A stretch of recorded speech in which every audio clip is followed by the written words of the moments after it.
Salut Maxime, Ah, salut Jessica. tu vas bien? Très très bien, toi aussi. Ouais, super, super, je suis contente de te retrouver. Hum, hum, hum. Alors, de quoi tu vas nous parler aujourd'hui? On continue la série sur la méditation.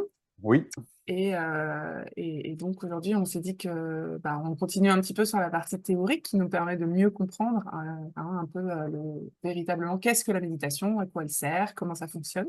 oui, Et donc, tu m'as dit qu'on allait parler de la huitième conscience. Alors là, je vais découvrir avec nos auditeurs. oui, oui.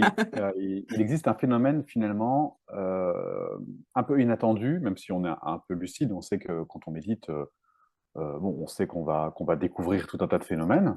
Bon, Mhm. on ne sait souvent pas exactement quoi.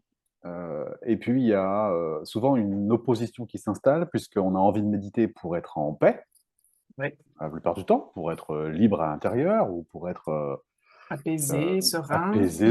Ouais, exactement, tous ces trucs-là. Et bizarrement, c'est pas la première chose que va nous offrir la méditation. Mhm.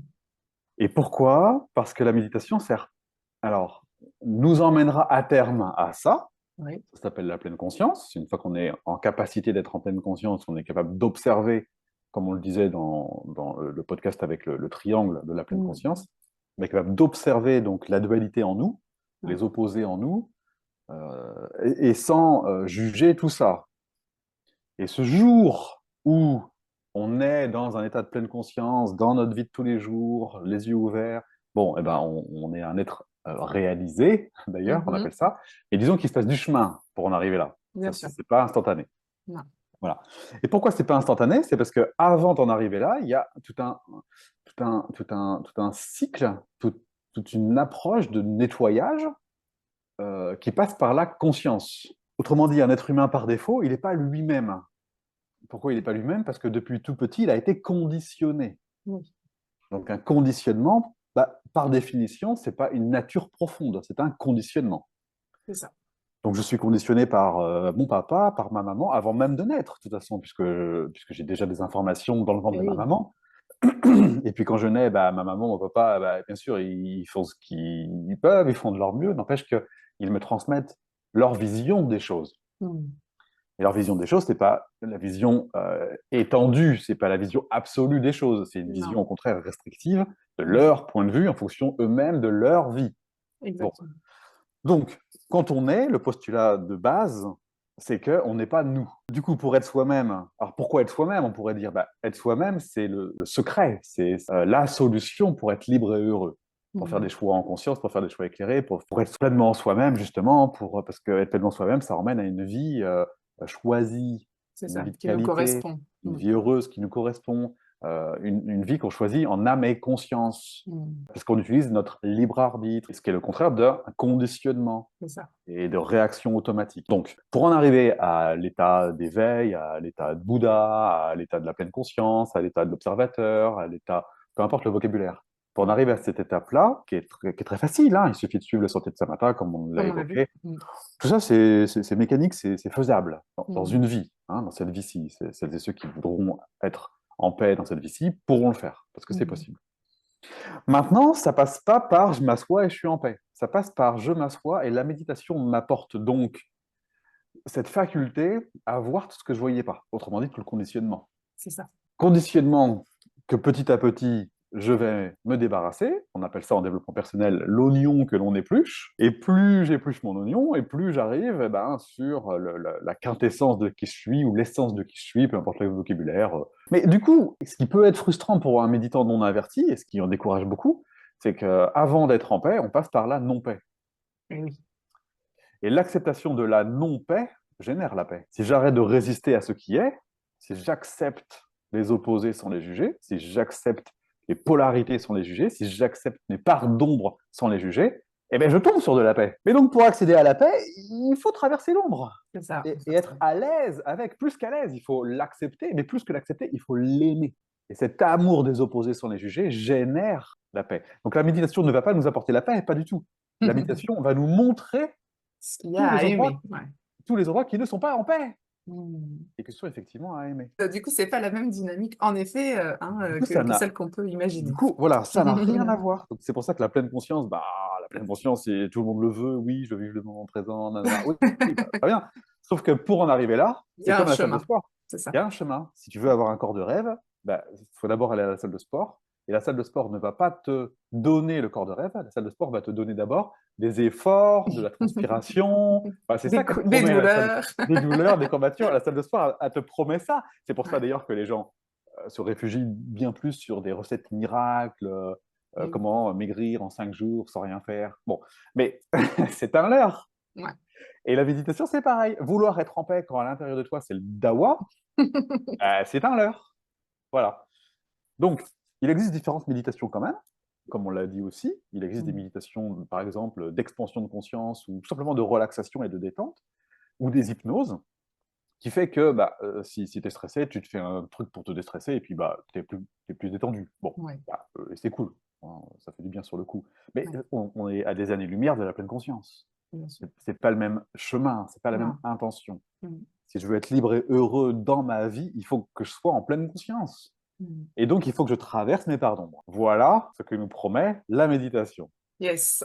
Alors, si vous êtes toujours là, on y va. Si vous êtes toujours là et que vous avez décidé d'être en pleine conscience, voilà ce qui va se passer. Donc, il faudra bien sûr méditer.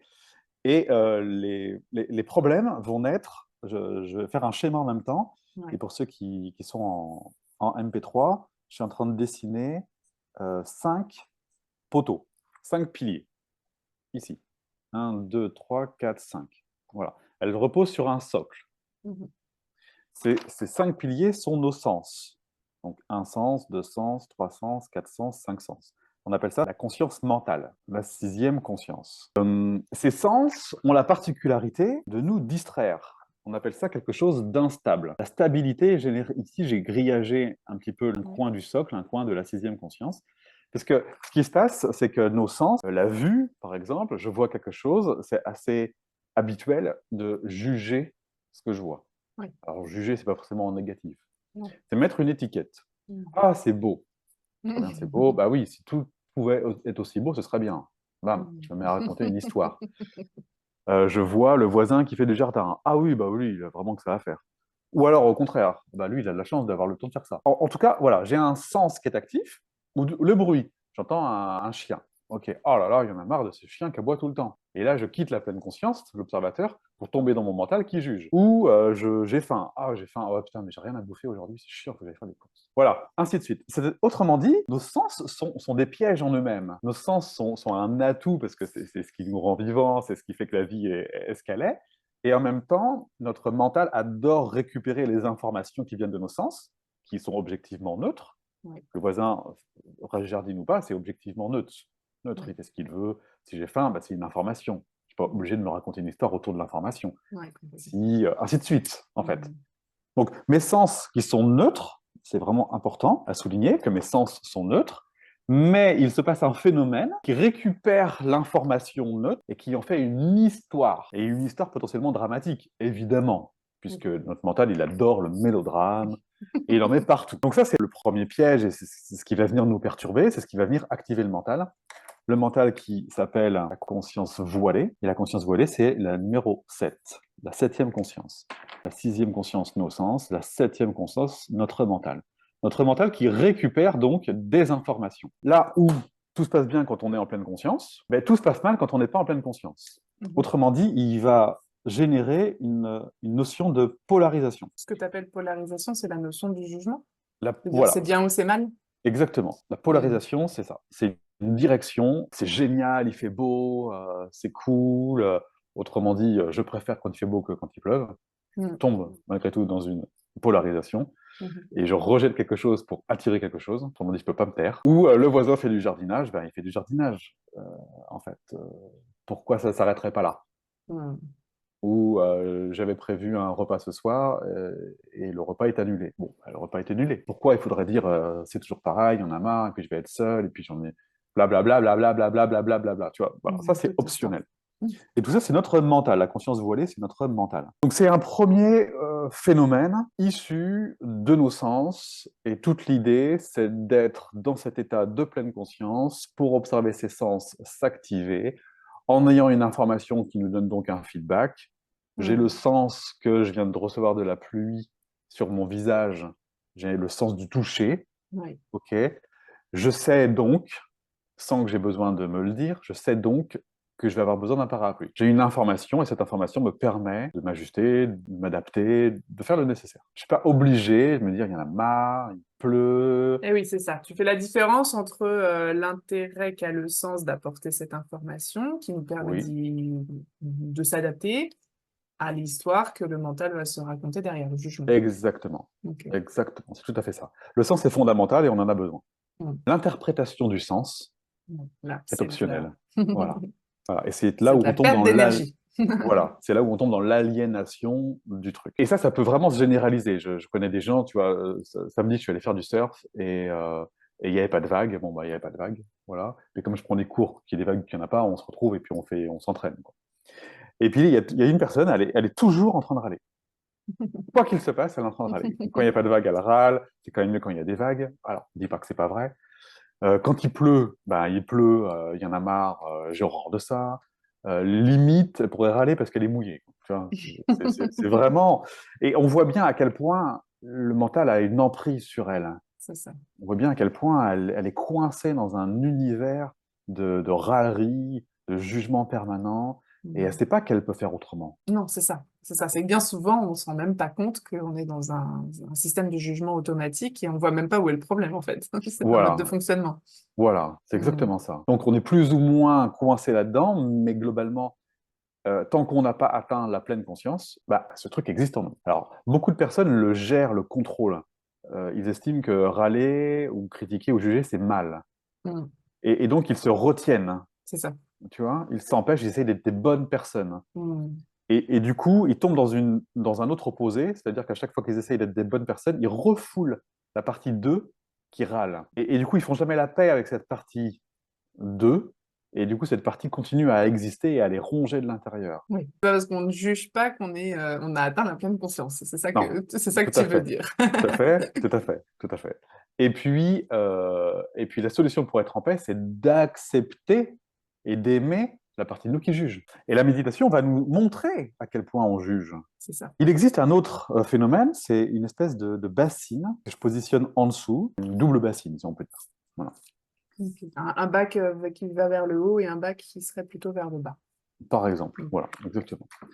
Ça représente ce qu'on appelle soit l'ADN. D'accord. L'ADN, on n'y Tout pour ce rien, qu'on a tu vois. hérité, ouais, tout ce qu'on a Voilà, hérité cellulairement parlant. voilà, c'est ça.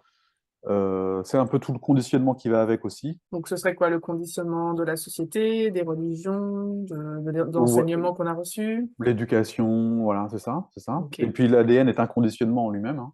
oui, Euh, je veux dire, on vient de papa et de maman, hein. c'est ça. Donc on porte leurs gènes, Mm. voilà. Alors la bonne nouvelle, c'est que tout ça est modulable, hein, puisque le cerveau a une capacité à se renouveler en permanence, Mhm. et notre ADN également est modulable. Voilà. Mm. Et la psychologie positive a démontré, hein, qu'en fait, il suffisait d'entretenir ce processus de mutation pour effectivement devenir ou changer en fait ce qui doit être changé. Donc il n'y a rien de fatal et d'immuable. Voilà. D'accord. Donc, par des modifications de comportement, tu veux dire, du coup. Voilà, tout à fait, comme la méditation par exemple, ou tout simplement le fait d'agir autrement. Ok, ça va jusque dans l'ADN.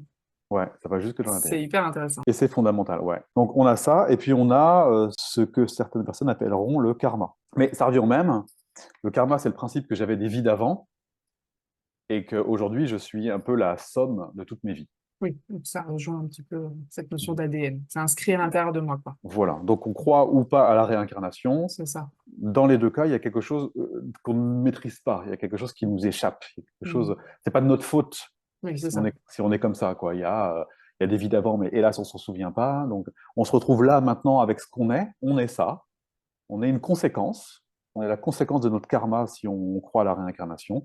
On est la conséquence de notre ADN et de tout le conditionnement parental, familial, sociétal. Autrement dit, comme on disait en préambule, on n'est pas libre de tous ces trucs. Ce qui est cool, ce que la méditation va nous apporter, cette fois-ci dans l'autre sens, là on partait du haut vers le bas, de la sixième conscience à la septième, là on part de la huitième conscience. Donc, les bassines hein, du dessous sont la Les, huitième les conscience. bassines du dessous sont les huitièmes consciences, Ok. exactement, qui sont comme des bassines remplies d'eau. Une eau polluée, Ouais. une eau pas neutre, bien sûr, puisque c'est pas notre eau. puisque, Mm. encore une fois, nous sommes la conséquence de Mm. quelque chose. Okay. Donc, qui sommes-nous dans cette eau? C'est ça. Que reste-t-il de nous? Et la méditation va nous permettre de faire remonter cette eau sous forme de bulles, Mm. un peu comme une casserole d'eau qui bout. D'accord. Voilà, je vais faire cuire des œufs à la coque, je mets ma casserole, je la mets sur le feu, l'eau bout, blou, blou, blou, blou, et l'eau s'évapore Ouais. jusqu'à ce que la casserole soit vide. Ouais. Si je ne fais rien, l'eau va intégralement s'évaporer. Ouais. Okay. Et ma casserole sera libérée de toute substance. À ce moment-là, la casserole va s'ouvrir dans l'image pour se connecter au grand tout. Un petit peu comme le poisson qui est dans un bocal, qui ne connaît que son bocal. C'est un petit peu comme si on mettait le bocal dans l'océan et que l'eau du poisson devenait l'eau de l'océan et que le poisson pouvait du coup sortir du bocal et vivre dans l'océan. Mm. Un petit peu le phénomène qui se passe.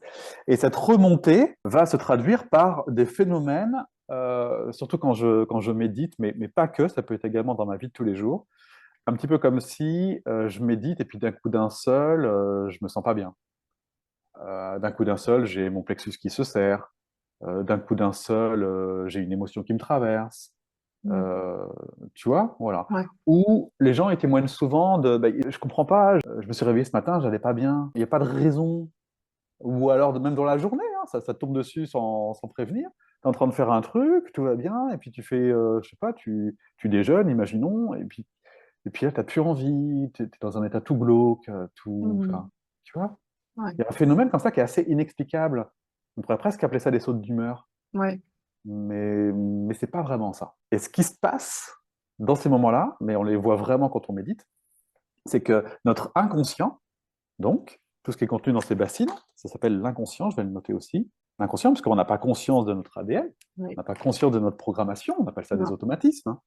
Donc tout ce qui est inconscient en nous remonte à la surface par ce même principe d'évaporation des bulles, Mm. de la vapeur d'eau. Voilà. Et à ce moment-là, bam, le piège, bien évidemment, c'est que le mental récupère à nouveau ses remontées pour mettre de la raison, pour expliquer. Et là, on tombe dans, bah oui, c'est parce que, de toute façon, j'en étais sûr, le voisin, il faisait du bruit ce matin, il m'a dérangé, j'ai pas pu dormir, il en a Mm. marre, ta, ta, ta, ta, ta, ta. Et on retombe dans ce jugement, dans cette polarisation Mm. qui vient teinter notre journée. Et notre journée, dans l'absolu, tout ce qui remontait, encore une fois, ça pouvait juste être neutre, Oui, c'est ça. parce que ça remonte, bah, que ça remonte. C'est quoi le problème? J'ai une émotion, j'ai une émotion. Mm. Pourquoi faudrait-il que j'en fasse un fromage? Mm. Donc, je pourrais me contenter de garder une information neutre, de toutes ces informations qui remontent, je les laisse neutres. J'arrête d'envoyer donc du jugement, parce que plus je juge et plus je renvoie dans ma bassine le conditionnement que je juge. Tu veux dire que tu justifies quelque part que ça existe, que ce soit là, et donc tu le conserves comme étant quelque chose qui t'appartient, c'est ça? Exactement. Et du coup, plutôt que de vider ta bassine, c'est comme si tu rajoutais de l'eau à chaque fois. Alors que si tu te tais, si tu arrêtes de juger ce qui vient par tes sens ou qui remonte par ton inconscient, si tu arrêtes de le juger, il se passe que tu as des informations qui sont plus sous forme de direction et qui sont sous forme d'informations uniques. On passe d'informations orientées à des informations comme des bulles, Mm. un petit peu comme des images qui passent. On sait qu'un film, c'est une succession d'images Mm. et que ce film raconte une histoire. On sait aussi que si on découpe ce film en petits morceaux, on a une image plus une image plus une image. Si on les Mm. assemble, ça fait un mouvement, c'est vrai. Oui.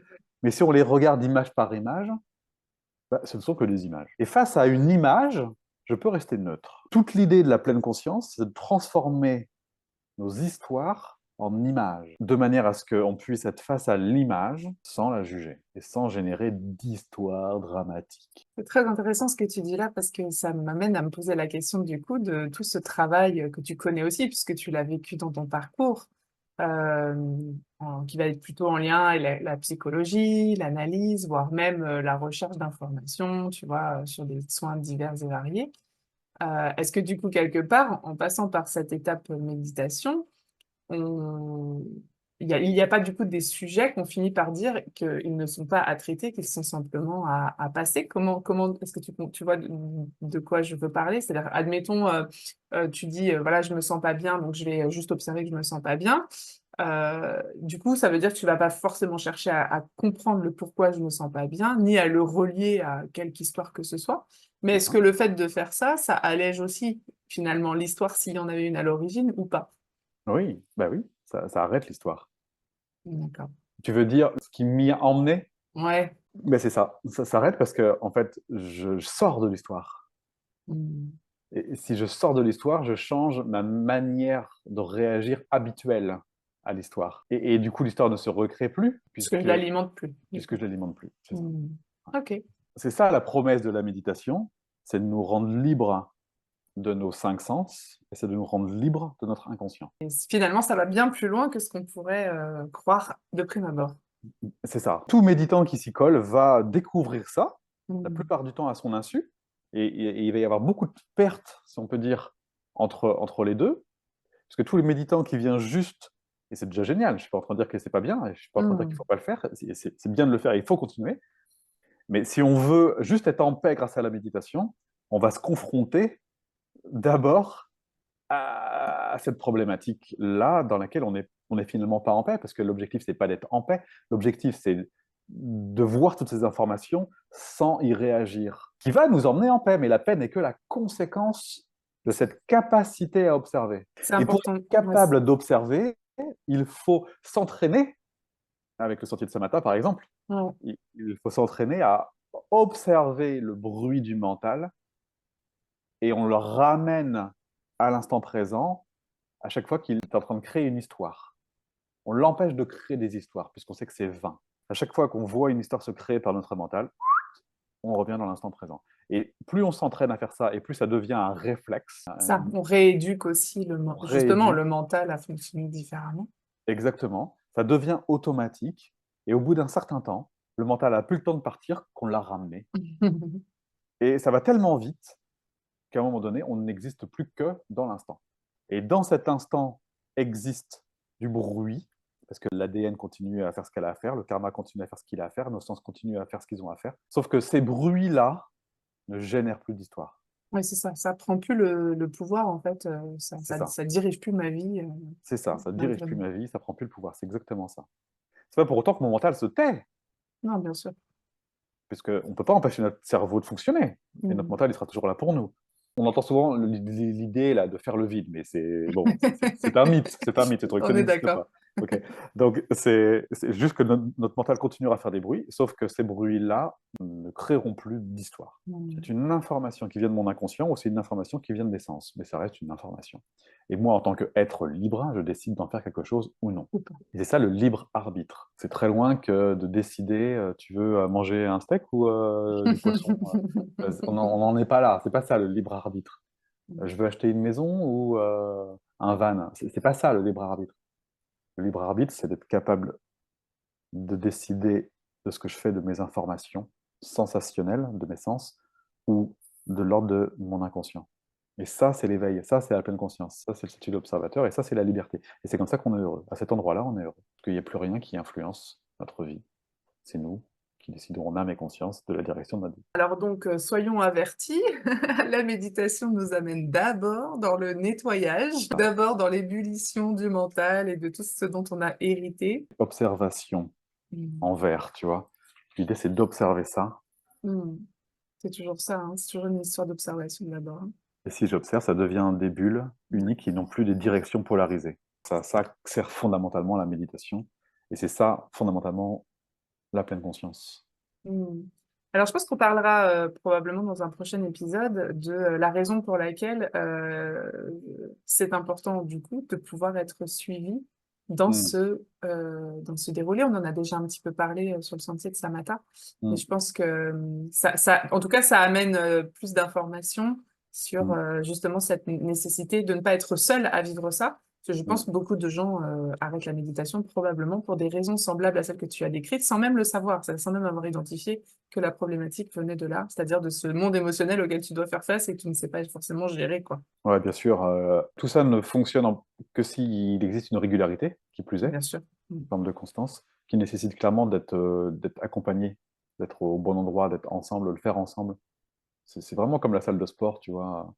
C'est tellement plus simple quand tu as un pote de sport qui vient avec toi, il compte sur toi, et vous y allez ensemble et c'est plus facile. L'effort semble plus facile. Ça devient même un bon moment Mm. dans lequel tu crées un nouveau réseau, tu as des amis, vous êtes dans une même barque, dans une même destination, on se comprend, on est entendu, compris. Et Mm. sans ça, sans cet environnement propice, à part C'est quelques beaucoup plus. rares Ouais. exceptions, hein, parce qu'il y a des gens qui sont capables de faire ça tout seuls, mais c'est une très minorité, une très petite Mm. minorité. Et tous les autres abandonnent parce que bah, ils savent pas trop où ils en sont, ils sont un peu dans le flou. Qu'est-ce qu'on fait de ces émotions qui remontent en plus? Comment on les traite? Comment on fait avec cet inconscient qui remonte? Comment on le traite? Ça. Hein. Et tout ça, Mm. ça s'apprend. C'est Bien sûr. facile. C'est des outils de coaching qui plus est, mais ouais, c'est nécessaire de pouvoir débriefer avec un professionnel. Ça, c'est certain. Donc, si vous voulez rejoindre le club Samata, voilà, il est fait pour ça. Tout à fait. Les En dessous. coordonnées sont en Voilà, dessous de la voilà, vidéo ou dans la descriptive du MP3, voilà. effectivement. Et on fera tout ce chemin ensemble de libération de l'être, hein, pour sortir du conditionnement et Mm. être pleinement soi-même et être pleinement libre d'être soi-même. C'est ça. Et surtout, s'il y a de la gestion émotionnelle derrière, eh ben, il faut se faire aider. C'est Ouais, bah, du coup, primordial. voilà, ça fait partie du club. Ouais. Utile. Ouais, parce que bon, la méditation, c'est une chose et c'est fondamental. On se rend compte avec ce qu'on vient de dire que ça suffit pas. La méditation seule, ben, est limitée. Mm. C'est le fondement et c'est la base qui permet la possibilité de tout le reste, qui permet l'évolution. Mais cette évolution passe par une nécessité de savoir traiter son inconscient, savoir traiter ses émotions. Et ça nécessite des outils.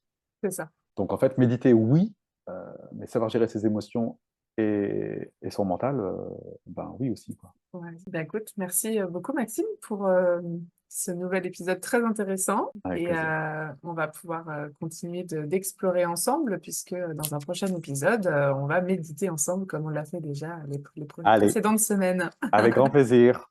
À très vite. À bientôt tout le monde. Merci Jessica. Je t'en prie, avec plaisir. À bientôt.